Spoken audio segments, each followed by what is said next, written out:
Hey everyone, welcome to a brand new episode of the Clear to Send podcast. I am your co-host Roel Dionisio along with Francois Vergez. How are you doing, Francois? I'm good. How are you?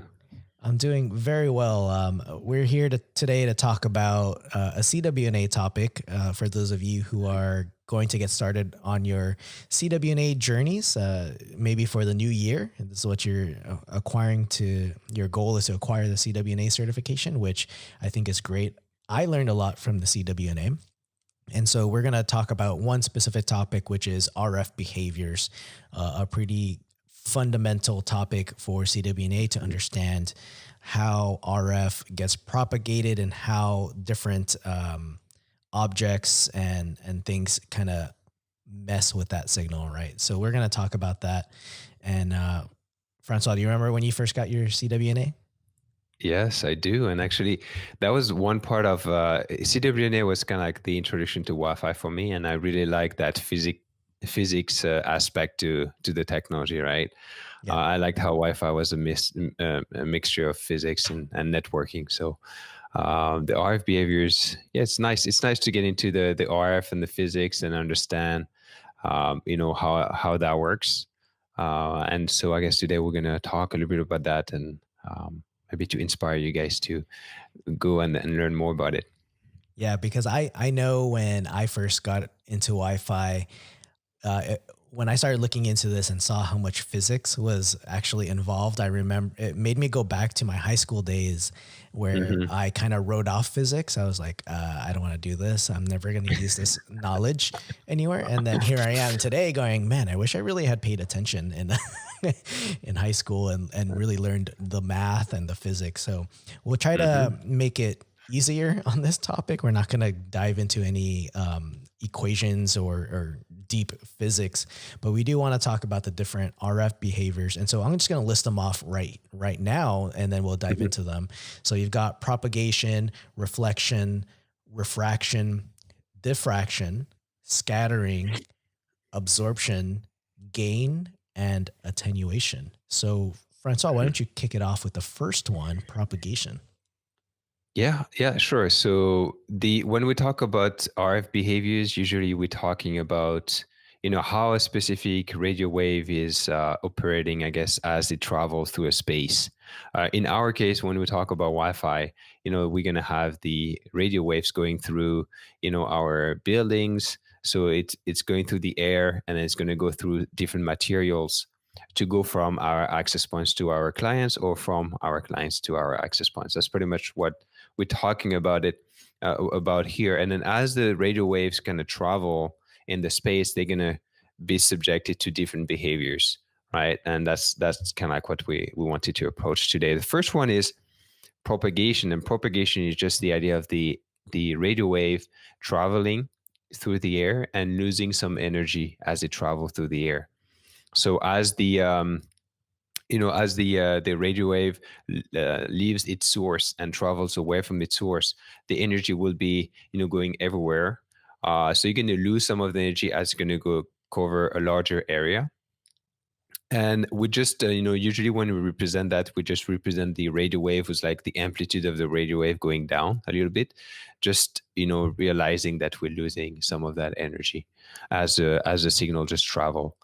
um, One thing that we could do to better understand those RF behaviors is kind of compare, the behavior of a radio wave to something that we can visualize as a human person.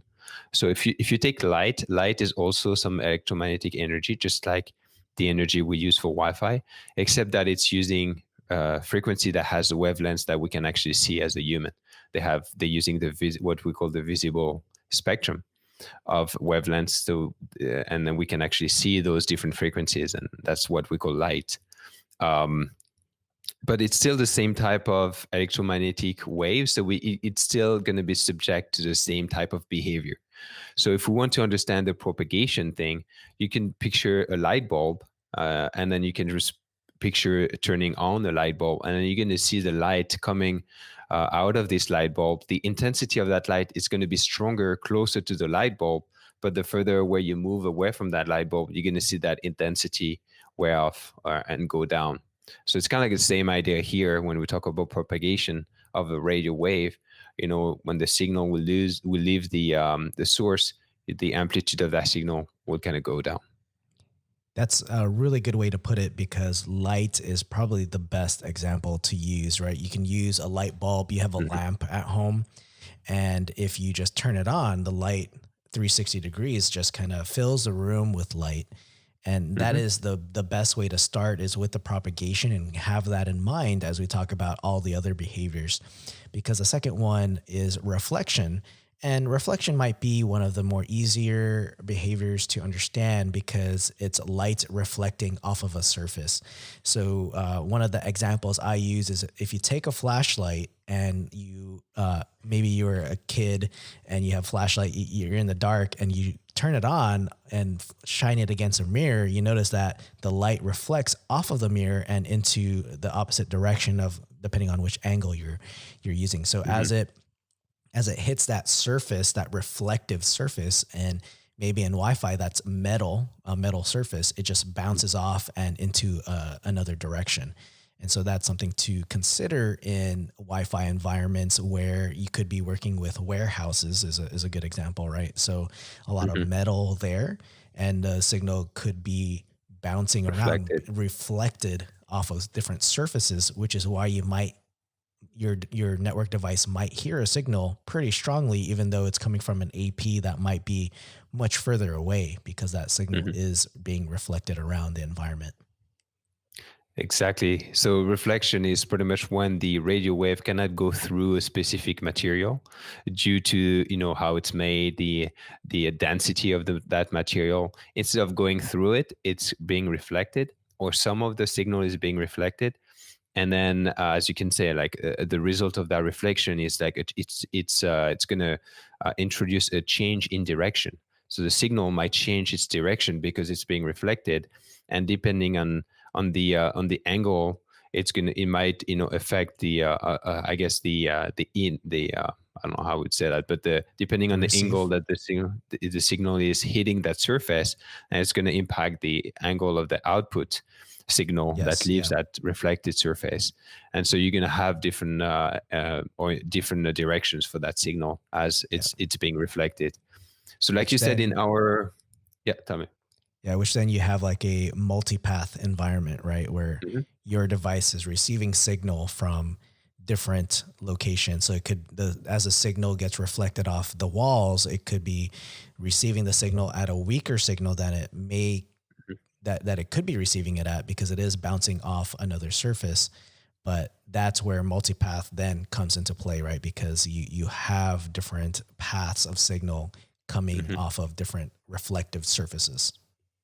Exactly. And those paths might be different. So this will introduce a delay in the communication. So the device that's receiving those different paths, they might not receive, all of the signal at the same time because some paths are longer. It takes longer for the signal to actually get to the client. So you're going to have some differences in phases in between the different signal that you receive.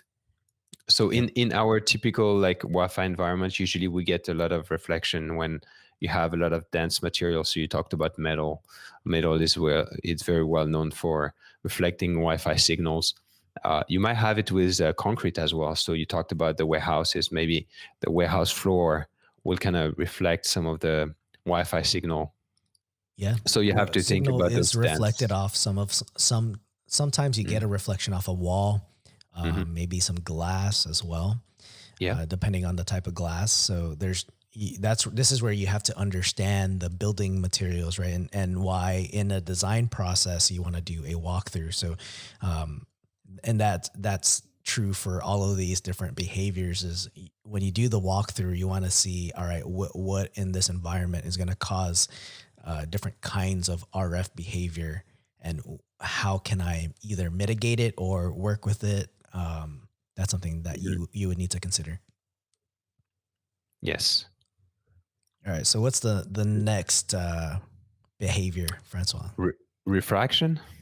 I hope that's the next one. Yeah. uh, so refraction is not something we're going to see as often in our environments, and it's just talking about the fact that when the signal will enter a different um, um, how should I say that? A different medium. Yeah. It's going a different medium with a different density, then the direction of that signal will change. And usually, the way we like to illustrate that is to go back to the light analogies, and then put a glass of water. Just have a clear glass of water, and then put a straw inside that glass of water, and you're gonna see that the straw looks like banded as it enters the water. And this is just the result of diffraction. So the light that we see coming from the straw inside the water has a different angle than the light we see coming from the straw that's outside of the water. So different medium. One part of the straw is inside the water, one part of the straw is not inside the water, so that's impacting a little bit, that the angle of that signal. So in our case, if we would have, I don't know, if we do like Wi-Fi for an aquarium, let's say, I don't know, Yeah. it's a stupid example, but I don't have any other example. But if you I don't have think it's like a an stupid aquarium, example. No. then you could have you could think about the Wi-Fi signal changing direction as it enters into the water. um, and so if you have like I guess it could happen if you have a restaurant with like a huge aquarium, and then you have Yeah. the signal going in and out, then you know that the angle would change as it goes in and as it goes out. Yeah. You'll probably run more into this with point to point links over a Hmm. long distance, right? Because you have to, when you are sending signal through the air in a point to point, you have to consider air pressure. Um, there's also the Hmm. like different weather patterns that could cause refraction of the signal. So that's something to consider. Maybe different types of glass too. It depends how the glass is made. That could cause some refraction, especially like maybe really thick glass pieces of glass, and you can see this in either really unique homes or really fancy looking office spaces. I've seen where there's different kinds Hmm. of glass, and yeah, an aquarium would probably be a good one, especially if the workers have need to be using mobile devices like iPads or something, tablets, in order to document, whatever they're doing with the animals, the fish. And then as they walk around the tank, maybe the AP's on one side of the tank and they're on the opposite end, and maybe that signal has to shoot through the tank for whatever reason. And it's just something I can just think of as I remember walking through the local aquarium here. Maybe in the future they're gonna have IoT devices inside the water. Oh, I'm pretty sure That'd be nice. they've got that, yeah. To And monitor then maybe the chemicals in the water, right? And maybe that they do that wirelessly, and that triggers. Uh, it's like aquarium IoT, I guess, is what we're getting into. yeah, exactly. You have to get your psychic in a waterproof bag, and then your scuba diving gear, and then you have to validate the Wi-Fi Yeah, signal everything is underwater. monitored. Yeah, everything's monitored over wireless, and no one considered the refraction and all of that. But yeah, that's refraction is signal passing through different material and being bended. Mhm. So then the direction of that signal changes. It's not. It changes as it goes Actually, through the material. Actually, there's a great example of that. Troy Martin shared it on Twitter, and it's pretty much you have a sheet of paper with two arrows going in the same direction, Yeah, and then in front of the picture they add a glass of water, and you can see that one of the two arrow that you see through the water is actually going in the going other the other direction. way. Yeah, I've seen Yeah, that so example. it's That one's actually a pretty good cool. one. Yeah, I'll keep that one in mind. That one's good. All right. So the next behavior is diffraction, and when I Hmm. was studying for CWNA, I would get refraction and diffraction confused.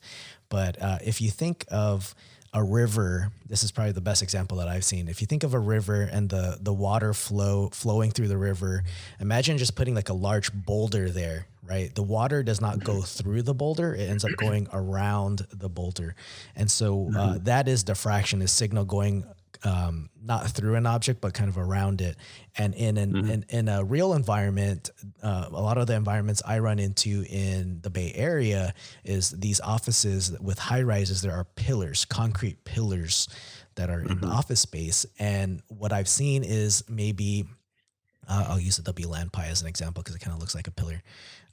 You've Hmm. got your you've got your pillar right here, and then somebody will place an access point, which I don't even have an example of an access point.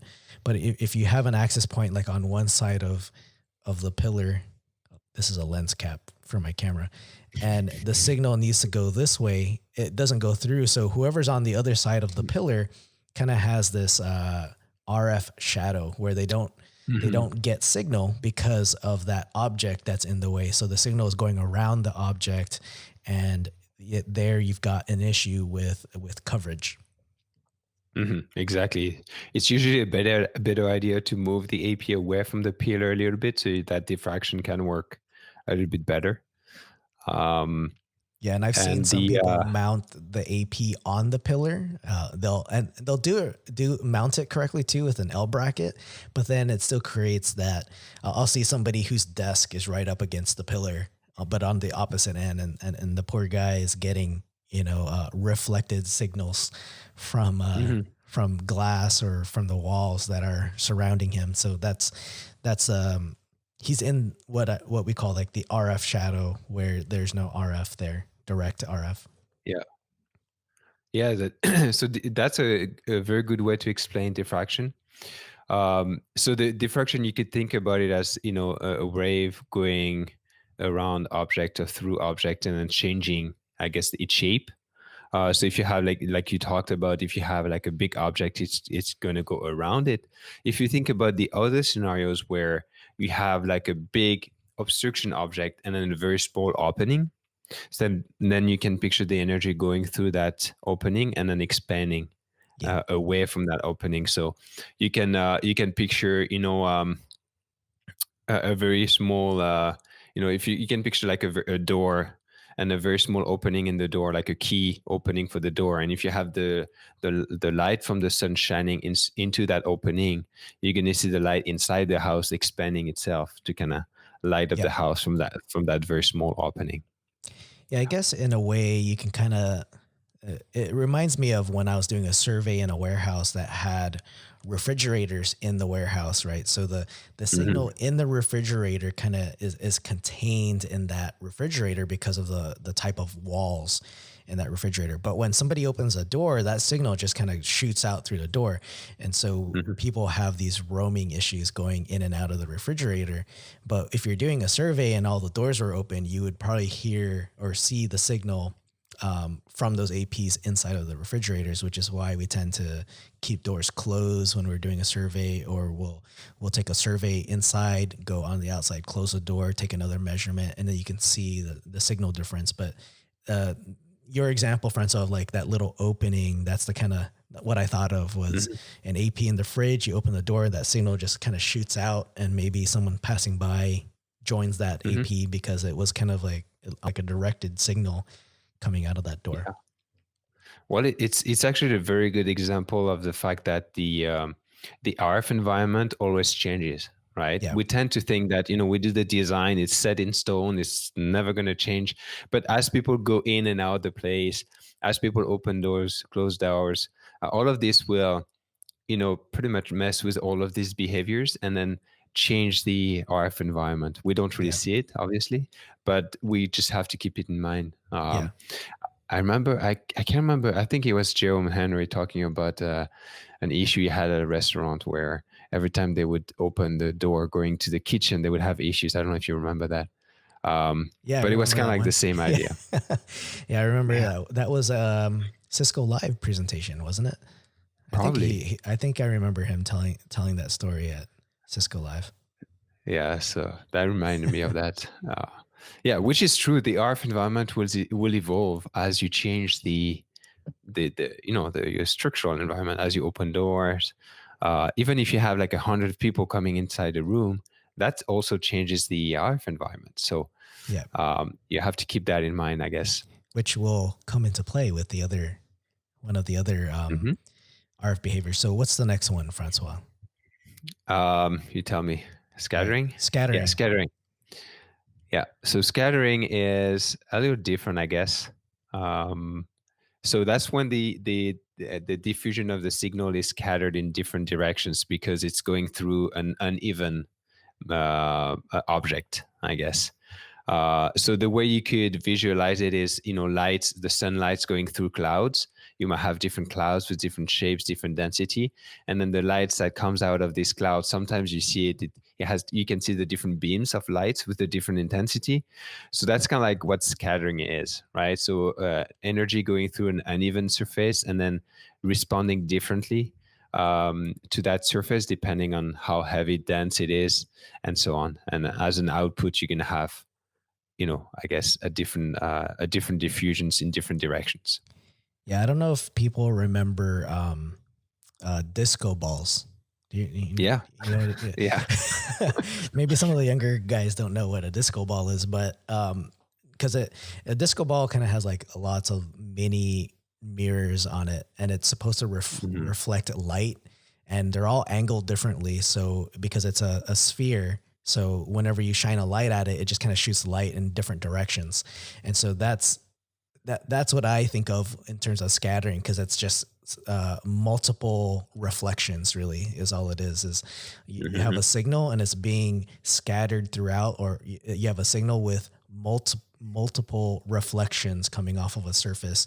And maybe another example would be I don't know, could a chain link fence be an example? And Mhm. I've been in environments with chain link fences, either like on the ceiling, or maybe there's an actual fence, like in a warehouse, they have a fenced off area, and Mhm. whatever's inside tends to hold all the network devices.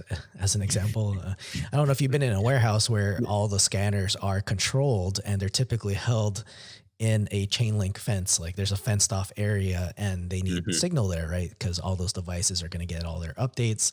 And so you have to understand the RF behavior of those devices in that chain link Mhm. fence. And maybe the chain link fence alters that signal for the receive signal for those devices.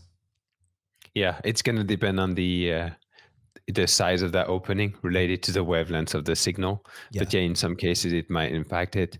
And for the scattering, you could also think about it as, shattering glass. So when you shatter Yeah. glass, you have a whole bunch. You have a glass. Let's say you have a glass of water, like a glass to drink, and then you threw it on the floor, and then it's going to shatter in different pieces. The different pieces might have different shapes. They might go in different directions. That's kind of like the idea, right? You're Yeah. just gonna the signal will be, and if you have a lot of scattering, it's bad for the signal because you're losing, the signature of the signal, I guess. Yeah. Um, And and it's not that just can. receive too. It could be transmitting Mhm. when a device transmits signal, whatever is creating that scattering behavior, Mhm. the receive end of the AP might that might change the phase of the signal. So it might Mhm. alter the way in which the receiver receives it, and so they might not quite understand that signal. And so that's just something to consider whenever Yeah. whichever environment you're in, is look at the scattering. It's going to create multipath again, and cause lots of reflections. And I think you'll have it more outdoor than indoor. Yeah. Outdoors, if you have trees, then the signal has to go through, a lot of leaves. That's going to create some scattering. Even if you have a lot of rain, and the signal has to go through those The water droplets. Yeah. drops, yeah, then you're going to have scattering. So if you have a point-to-point link and you monitor it, you might see that you're getting a lower performance when you have heavy rain, and that can be one explanation for that. Yep.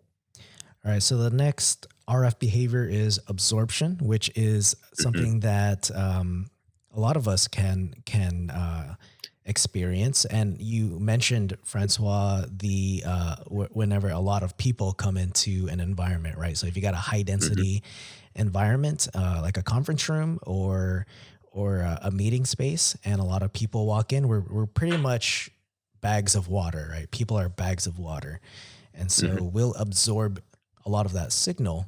And Yeah.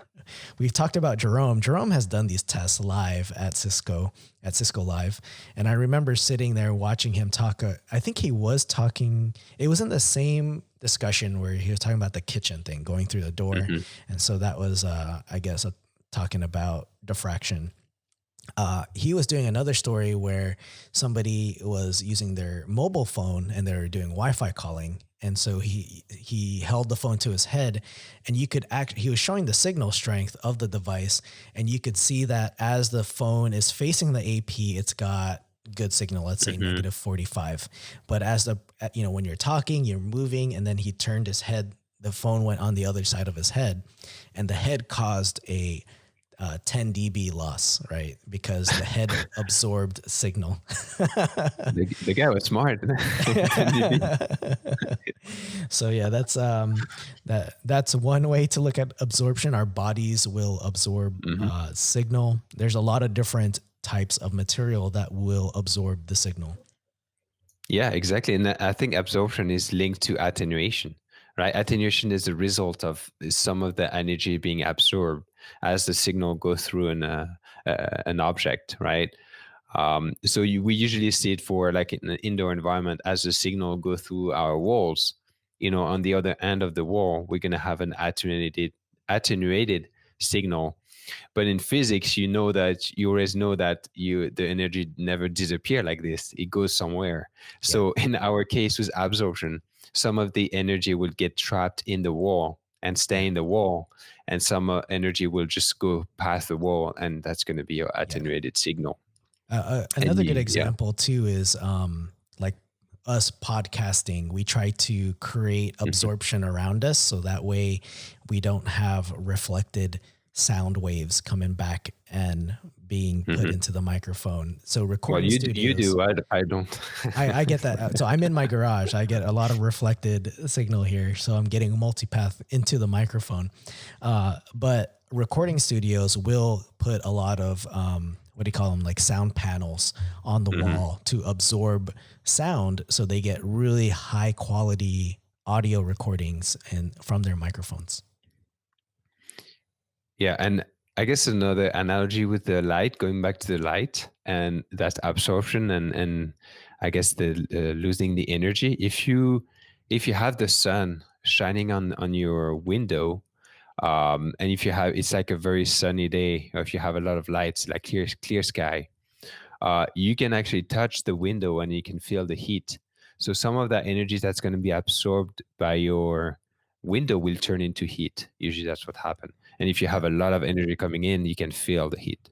Yeah. So basically, signal with absorption does not get Hmm. reflected off of a surface, and it does not go around, which is diffraction. Hmm. It does not go around, it just gets absorbed into that material. So concrete could be another example, and drywall, Hmm. which again, Hmm. we talk about attenuation. I guess we can skip and go to attenuation because it's very similar. Because in a way, Yeah. attenuation, you have a loss of signal, meaning like on the other side of that wall, Yeah. you don't have the same signal strength as that you were receiving. So you have a lower received signal, and different types of materials cause attenuation. So the common one is drywall, concrete, because we run into those walls all the time. Hmm. Yeah, attenuation would be the result of, I guess, absorption, and that's what we deal a lot with Wi-Fi. When we do our Wi-Fi designs, when we do our Wi-Fi site service, we want to understand how much attenuation, these type of different type of walls we have bring in our environment, so we can actually model it, go back to our modeling softwares, and model the environment to understand how the signal will behave. And attenuation, I guess, is the easiest one to implement in a software, so that's why we usually tend to focus on that. Some modeling software, like Wi-Fi modeling software, will only take attenuation into account, because I guess it would be too complex to take everything into account if you Yeah, think about the math. But some other softwares actually do take into account reflection, maybe yeah. diffraction. I'm not too sure. Yeah. IB Um, Wave does both reflection and diffraction in their predictive modeling. So if you were to do a warehouse and you think mhm, about the aisles in IB Wave, you can do a prediction. At the end of the aisle, you could see how that signal diffracts around the end of the aisle, mhm. and also see how much of that signal can reflect off of the material of the Racking. Yeah. the racks, and also the walls. And so The IB walls. Wave Okay. can add that to the prediction model as well. Hmm. So it's interesting to study, and then the hive behaviors are also a big reason why sometimes we want to go on site and measure the signal, so we can actually measure a signal that's subject to all of these different behaviors at the same time.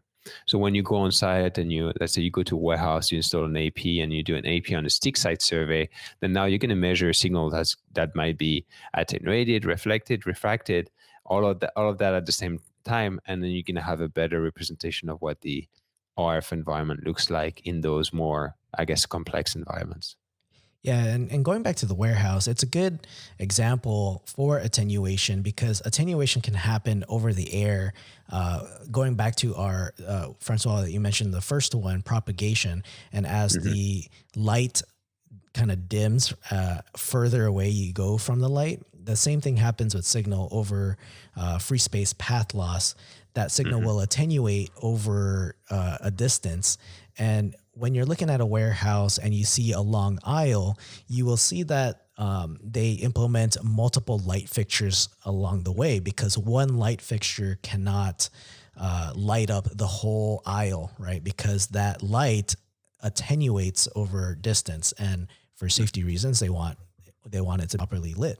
And so with Wi-Fi, sometimes you cannot fill a whole aisle with good signal because if you were to look at it in a predictive and validation, you will see that the signal attenuates near, depending where let's say if you put the AP in the middle of the aisle, the ends of the aisle will have much lower signal due to attenuation of that signal. Yeah, exactly. That's a really good example. Like I guess you can even give it to your customer and tell them it's really good. Yeah. Yeah, you can take that If light example. if you do a design for 50 APs and they ask you, can you make it work with 25? So like, okay, can you remove half of your lights Yeah. in your warehouse? Yeah. Well, let me know how that conversation goes, Francois. All right. So the last one, the last RF behavior is gain or amplification, however you want to call it, but it is Mhm. a method of increasing signal strength, increasing the power or amplification of that signal. And there's two types, I guess. There's active and passive gain because when we're using Wi-Fi and the antennas, it's typically passive gain because with active Mhm. gain, you have to use an amplifier on the wire. So the active gain will use, I don't use these, so I could be, Yeah. this is where I start like wanting to have a conversation with Jim Palmer. Yeah. You'll put an amplifier in between your transmitter and the antenna to increase the gain of that signal because maybe you have a long distance between the AP and where the antenna is going to be installed. So you have attenuation on that line, and maybe you want to increase the gain. Mhm. And then there's passive gain. If you want to talk about that one, Francois. Yeah, and passive gain is usually what we use most of the time in Wi-Fi. So passive gain is just the antenna, as it takes the incoming signal, it will just, radiate that signal based on its radiation pattern. And each antenna will have a specific radiation pattern, and depending on that radiation pattern, the antenna will kind of reshape the energy in different fashion in different directions, and that will effectively add some gain in different directions. So if you have like a directional antenna, the antenna will kind of focus the energy in one given direction. And because the energy is focused in one given direction, usually we tend to have a higher gain because the opening, I guess, is smaller, and that energy will be going further along in that Yeah. specific direction. It'll be So focused. Yeah. So if I guess a yeah. flashlight again is a good example of that Hmm. because if you've seen a flashlight in which you could change the shape of the light, right? So you could um, you can make it Turn so the it knob. covers more. Yeah, you can turn a knob where it covers more area Hmm. of darkness, so you can see more of the area. Or maybe there's an area that you I have specifically one like. want the light. There you go. Like it's like a spotlight, right? So it focuses that light. It's not. it's not decreasing or increasing the amount of light. It's just changing the focus of that light. So it's a passive Mhm. gain. There you go. I don't know if you can see that.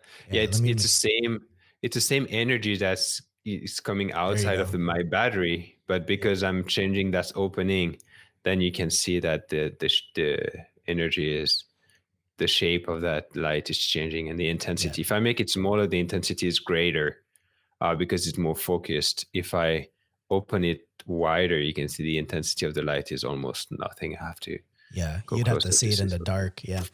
And Yeah. so that's a really good example of passive gain, and we do that with antennas. So we can Hmm. have more narrow beam width antennas. It just focuses that energy. Now it still attenuates over a distance, just maybe less attenuation because it's so focused, but it also doesn't spread over a wider area if you've got a really smaller focus, Hmm. a small focused beam width. But those are the RF behaviors. And let me repeat over those again. So that's propagation, reflection, refraction, diffraction, scattering, absorption, attenuation, and gain. So that's something to really understand for basic wireless foundations. This is something we also talk about in an upcoming course that we're coming out with, which is called Ignite CWNA. So if you want to know more about that course that we'll come out with, you can go to cwnatraining.com. And if you want to get on an interest list to know when that's coming out, we will send you an email when that is released. And we do provide more examples in that course, some real world examples, as well as more visual descriptions of what all these different behaviors look like.